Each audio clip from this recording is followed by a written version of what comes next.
Morning દોસ્તો, તો આપણે આજ વ્લોગ ચાલુ કરીએ છીએ વોટર પાર્કથી. તમે જોઈ શકો છો વોટર પાર્ક, શંકુજ વોટર પાર્ક. આપણે રિક્ષા લઈને આવી ગયા છીએ. આજે તો ક્યાંય બહાર જવાનો પ્રોગ્રામ ગોઠવ્યો નથી, એટલે બેઠા છીએ આવીને અને મિત્રો સાથે બેસીશું. આજ તો પ્રોગ્રામ ગોઠવીએ તો બપોર પછી ક્યાં જવાનું થાય તો જોઈએ કે ક્યાં જવાનું થાય છે. તો બનાવી રહો આપણા વ્લોગમાં. અને બે મિત્રનો ફોન આવ્યો છે કે ચા પીવા જવું છે, તો દુકાને જઈએ ચા પીવા. આપણે રિક્ષા લઈને નીકળીએ અને જોઈએ, વિચાર કરીએ કે આજે ક્યાં જવાનું થાય છે. તો બન્યા રહેજો આપણા વિડીયોમાં, તમને આગળ બતાવીએ કે અમે ક્યાં જઈએ છીએ. અહીંયા નજીકમાં તો કોઈ હાલ જગ્યા નથી, લગભગ તો હું જઈ આવ્યો જ છું, પણ જોઈએ કે ક્યાં જવાનું થાય છે. તો બન્યા રહેજો.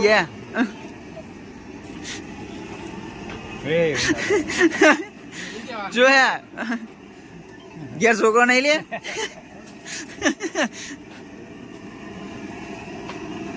તો ભાઈ આમાં ચા બનાવે.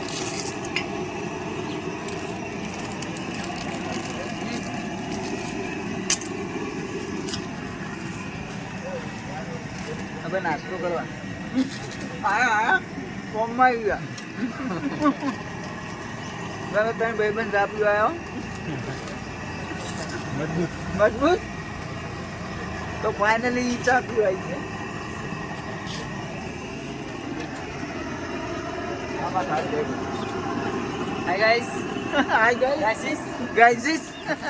તો આપણે આવ્યા હતા પેસેન્જર મૂકવા માટે કામમાં.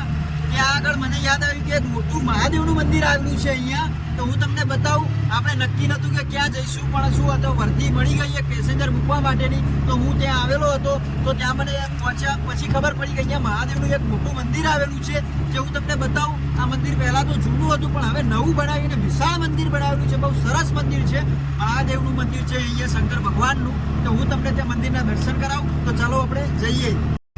તો તમે જોઈ શકો છો મંદિર સામે જ દેખાય છે. બહુ મોટું મંદિર છે અહીંયા મહાદેવનું. તો આપણે ત્યાં મંદિરે જઈએ અને અંદર જઈને દર્શન પણ કરીએ. તો તમે જોઈ શકો છો કેટલું મોટું મંદિર છે. હવે અંદર જઈએ. હવે અંદર વિડીયો શૂટિંગ કરવા દે છે કે નથી કરવા દેતા એ ખબર નથી, પણ આપણે જઈએ દર્શન કરવા અંદર માટે.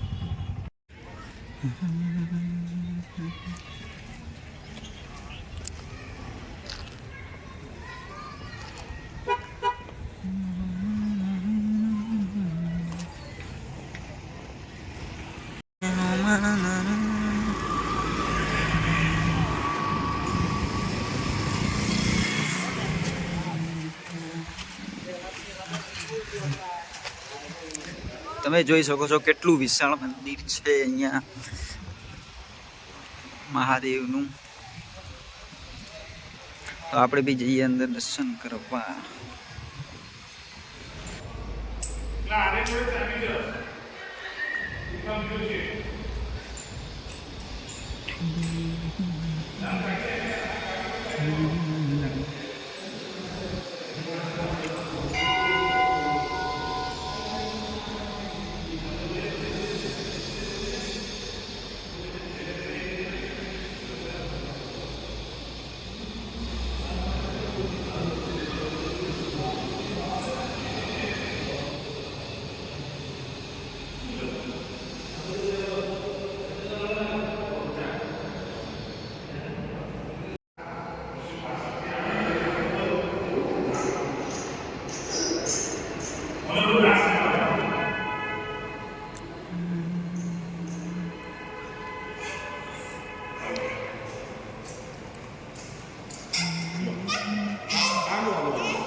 અહીંયા જોઈ શકો છો લક્ષ્મીનારાયણની પણ મૂર્તિ અહીંયા લગાવેલી છે.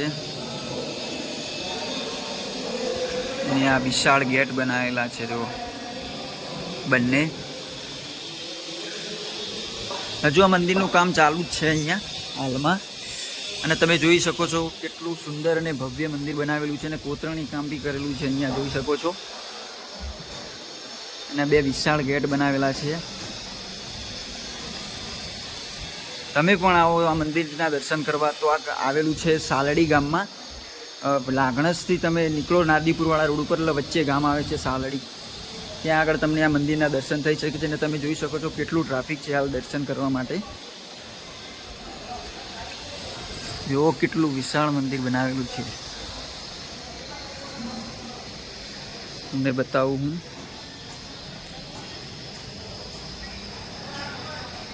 અહીંયા રુદ્રાક્ષનું ઝાડ બી છે. એક બહાર એક મહાદેવનું મંદિર બનાવેલું છે, શિવલિંગ છે અહીંયા.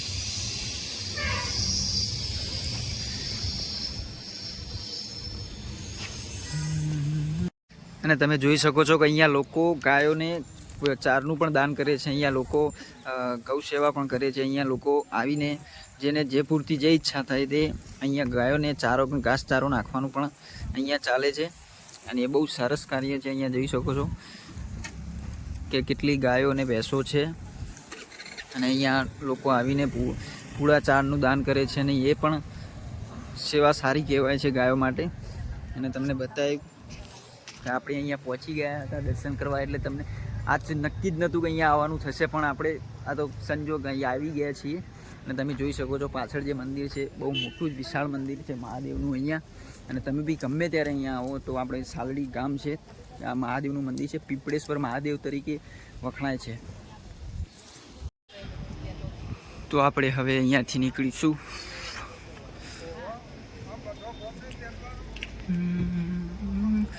તો કોમેન્ટમાં જય મહાદેવ લખવાનું ભૂલતા નહીં.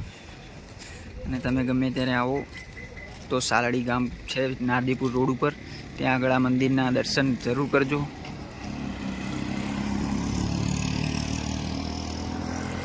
તો હવે આપણે નીકળીશું.